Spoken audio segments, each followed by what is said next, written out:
This one's gonna be a little more for if you ever decide, does anyone have aspirations of like opening a gym? Okay.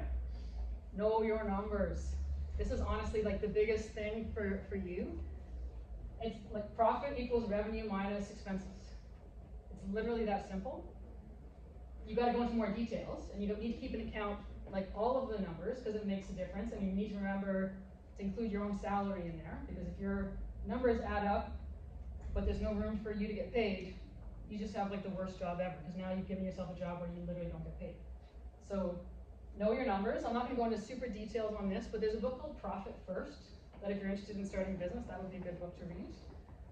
And additionally, I have a website, elizabethwino.com. I'm diving deep into some of the how to do the math on like, starting a business, and I'll be popping that up on the website in the next month or so check that out. For everyone who's not interested in starting a business, and for the people starting a business, don't forget, so most of you will have jobs where you're contractors and not employees. Not all of you, but a lot of you.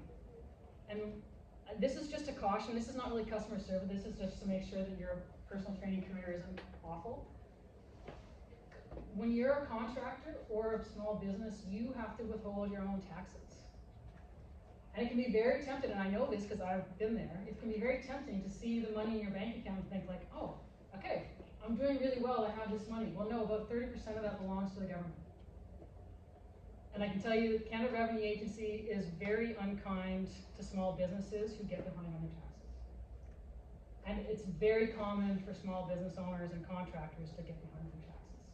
So honestly, like, if you learn one thing from this, Franklin, it's nothing to do with customer service, so it's not really part of the course, but don't get behind your taxes. If you're a contractor or you're the business, make sure you take, it works out to about 30%, stick it somewhere else, get an online bank account like EQ Bank or something like that, stick it there so you aren't tempted to dip into that, because you're gonna pay. The fines you're gonna pay are outrageous, and there's nothing you can do about it, and it just sucks. Like I was at a point, it was probably when I was like building my board game business or after that, and I basically ended up, I think I owed them like $37,000, and then they charged me a $17,000 fine because I was late. And then they told me I had to pay all that in 1 year, which is impossible, right? So then what happened is I paid it 1 year, but what I just did was I took all the savings that I was putting aside for my taxes that year to pay the last year's, and then the next year did the same thing. So it took me, I'm gonna say close to 10 years to get out of that hole. So this is my warning to you. Know your business, like your numbers on the business side, but also withhold, don't dip into the money you owe Revenue Canada, because it will be very, very unpleasant. And then second part of that, if you're a small business, or even as a contractor actually, you might have to charge HST, so keep that money aside. You have to charge it and then pay it. So don't spend CRA's money. So this one a question, like you want to be asking yourselves, if your business is such that clients are leaving, maybe they're not staying, like if your clients stay an average months or weeks, you need to change something, right? Because that means you're not providing a great service, or you're not providing a service that people want. So there's a study or a survey done by the Personal Trainer Development Center, and in the PDF of my notes, there's a link to it if you want to see it. They found that there are 6 main reasons why people leave their personal trainer.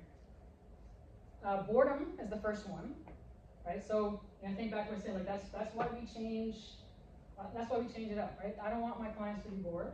I want them to want to be there. I want them to be like, oh, what's on my program this week? Life is busy. Okay, there's not a lot you can do with that. So that one